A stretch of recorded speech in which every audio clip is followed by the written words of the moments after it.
Muy buenas tardes, amigos televidentes, amigas televidentas.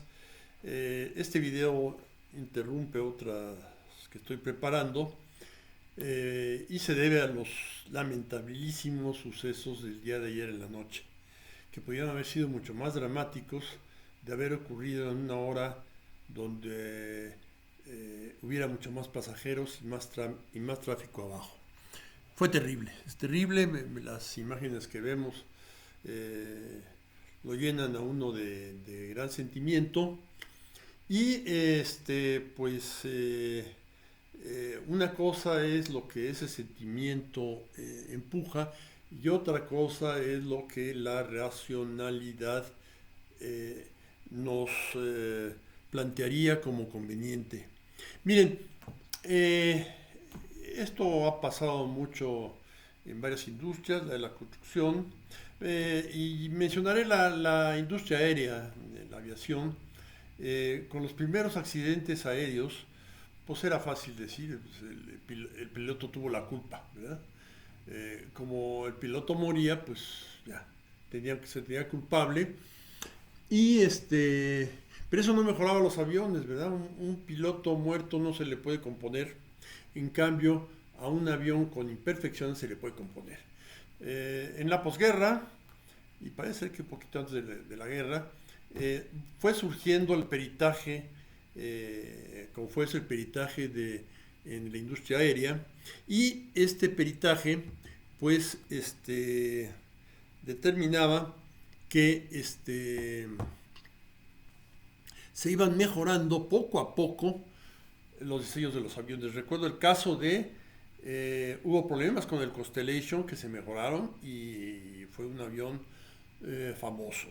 Otro fue el Comet 3 empezó a venderse y a volar en vuelos comerciales, tuvo que retirarse porque había un problema que tardaron tiempo en ubicarlo. Una vez que lo ubicaron, era en en las ventanillas donde había el problema. Eh, Se mejoró y fue un avión muy bonito además, el más bonito de todos los aviones de esa época. Tuvo tuvo cierto éxito moderado, porque luego llegó el Boeing 707 que hizo a un lado a todos, ¿no? Bien, otros más, pues los ha habido, ¿verdad? Y creo que el 727, que después fue un avión muy exitoso, tuvo problemas al inicio y ha pasado con varios, ¿verdad?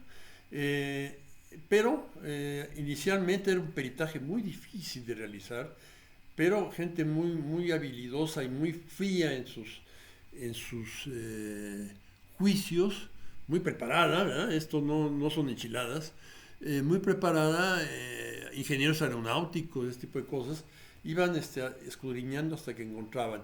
Después surgió la caja negra, que ha sido una maravilla porque va monitoreando los lugares claves del avión y además va monitoreando el pilotaje que se le da, ¿verdad?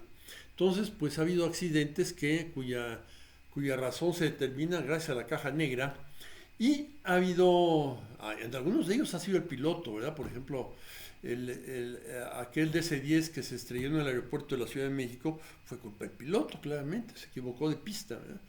Y otros más, ¿verdad? El de Air France que desapareció del Atlántico, igual fue un error del piloto ante una variación que había del tiempo y va para abajo. En fin, hay varios, pero se logra, fue también un error de diseño en el Airbus 330, creo. Entonces, bueno, fue parte y parte, ¿verdad? De todas maneras, los pilotos están hechos para esto, para las crisis, eso hay que tenerlo muy en cuenta, ¿verdad? El piloto automático es cuando hay tranquilidad en la atmósfera y va derechito, pero si no, el piloto tiene que tomar muchas decisiones, es todo un personaje, ¿no?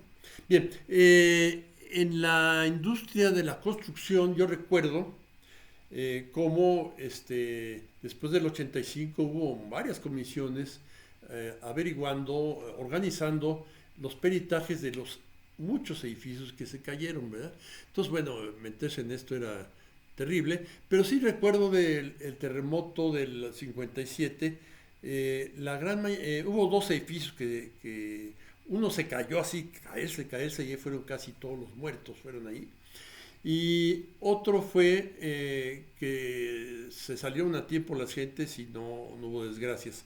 El primero estaba en frontera ya Álvaro Obregón, en la colonia Roma, y el peritaje fue muy sencillo. Fue cosa de ver que había menos varillas en las columnas, menos varillas y más angostas. Ahí había una, un fraude muy claro, ¿eh? Y eso fue rápido. Pero el otro, que por cierto era el edificio Rioma, propiedad de Mario Moreno, Cantinflas, se tardó mucho y no lo encontraban. La estructura estaba bien diseñada, la separación de las columnas, todo eso. Y finalmente ya empezaba en México a realizarse pruebas de materiales en la Facultad de Ingeniería de la UNAM. Todavía no estaba el Instituto de Ingeniería que las hace de forma rutinaria actualmente, ¿no? Pero en ese momento le buscaron y le encontraron por fin que había microorganismos, habían bacterias, habían descompuesto las propiedades de resistencia del concreto. El concreto se hace con cemento, grava y agua, ¿verdad? Entonces, ahí un punto delicado en construcciones mayores actualmente lo es el enfriamiento, porque se calienta mucho. Pero lo solucionan con esos tubitos que ustedes vienen a atravesar las estructuras, ahí pasan agua y evitan que el calor deteriore las propiedades de resistencia del concreto. Pero en ese momento era, ¿qué creen que fue? Que se usó agua, no aguas negras, pero aguas contaminadas con materia fecal. Por alguna razón, fue eso.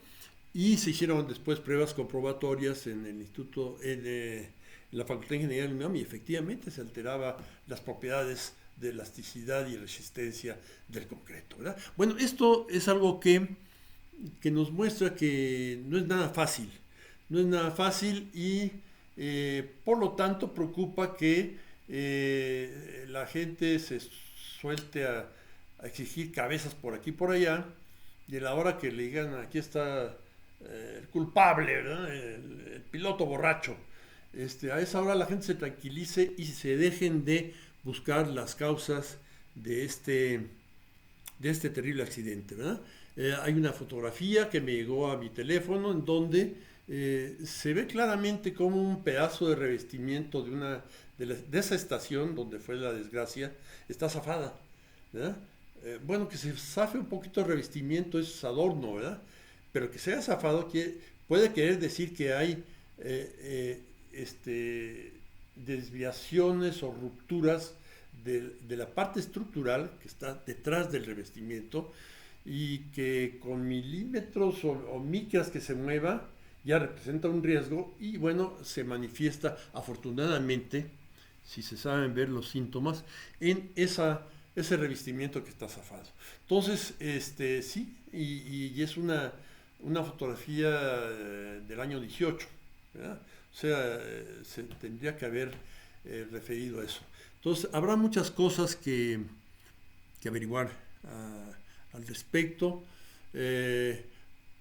como el Apolo 13, ¿verdad? No, el Apolo 13 no, el primer accidente, el Challenger que tronó, ¿verdad? Apenas despegado, fue un problema de un aislamiento de hule, así de simple, ¿no? Que con el frío se agrietó. Hay ese tipo de cosas, pero hasta que no se vive la desgracia, no se puede averiguar, ¿verdad? Es algo que tiene que hacerse después de que pasan las desgracias, ni modo, tiene que verse con espíritu frío. La caída del puente de Tacoma en el estado de Washington fue dramática, pero bueno, modelaciones que se hicieron en la Universidad de Illinois mostraron que el aire lo había tirado porque entraba en resonancia con la estructura. Pasan cosas de este estilo. El accidente que hubo en Alemania, en el ICI. ICI es el tren de alta velocidad alemán, que de repente en una... no fue culpa de nadie, de alguien individual, ¿verdad? Había una grieta en una de las ruedas metálicas del ICI, es el tren de alta velocidad alemán, y esa pequeña grieta hizo que se saliera de la vía y chocara contra un puente, y esto fue dramático. Murieron muchas gentes, ¿no? En una zona cercana a Bremen, algo así, ya en la Baja Sajonia. Fue un accidente serio. ¿Qué otras cosas hay por ahí? El Comet, el error del avión de Air France, muchos otros se pueden... Hay otros que son errores humanos, no necesariamente del conductor, ¿verdad? En el accidente que hubo en el tren de alta velocidad de español cerca de Santiago de Compostela, o ya llegando a la estación, pues fue que un jefazo de la compañía AVE fue a meterse ahí a regañar por no sé qué cosa, por un retraso al conductor. El conductor se distrajo y zúmbale. Se salió de una curva, fue terrible. También fue un error humano, no del conductor, del cabrón, del jefe ese, ¿no? Igual que lo del Titanic, ¿no? Fue la compañía que presionó al capitán ahí rápido para ganarse en el listón azul, ¿verdad? Este tipo de cosas pasan, hay errores humanos del que va conduciendo, hay errores humanos que son de otras gentes, ¿no?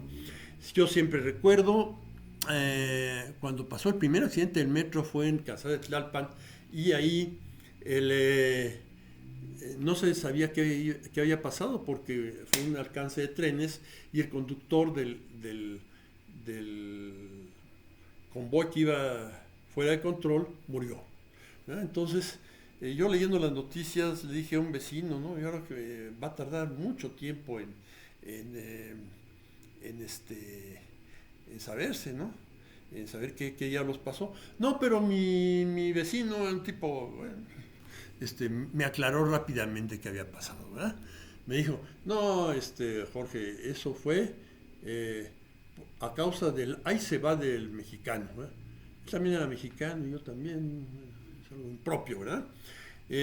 Andar diciendo así las cosas, me enojó mucho, y años después hice una serie de artículos sobre el ahí se va, pues el ahí se va del Titanic, de los ingleses, el ahí se va de la línea Maginot de los franceses, el ahí se va del Hindenburg de los alemanes, y el ahí se va de los japoneses, dos ahí se va de los japoneses, una ahí se va de los soviéticos, y tres ahí se va de los norteamericanos, ¿verdad? El puente de Tacoma, la presa de San Francisquito, cerca de Los Ángeles, que se reventó, y ¿qué otro ahí se va bien de Estados Unidos? Pues el ataque a Pearl Harbor, ¿verdad? Revisando sus archivos resulta que había bastantes señales de miedo de que los japoneses estuvieran planeando algo, pero no fueron tramitados con cuidado. Eso dijo la comisión revisora del Pentágono en aquel tiempo, ¿verdad? No hagamos esas tonterías de juzgar a la ligera y exigir cabezas de turco para arreglar esto. Esto hay que ver qué falló. En esa línea ya han fallado dos cosas. Es la única línea que usa vías y ruedas metálicas. Ya falló una zona en donde se patinaba el convoy, cosa que no hace uno de ruedas de hule, ¿verdad?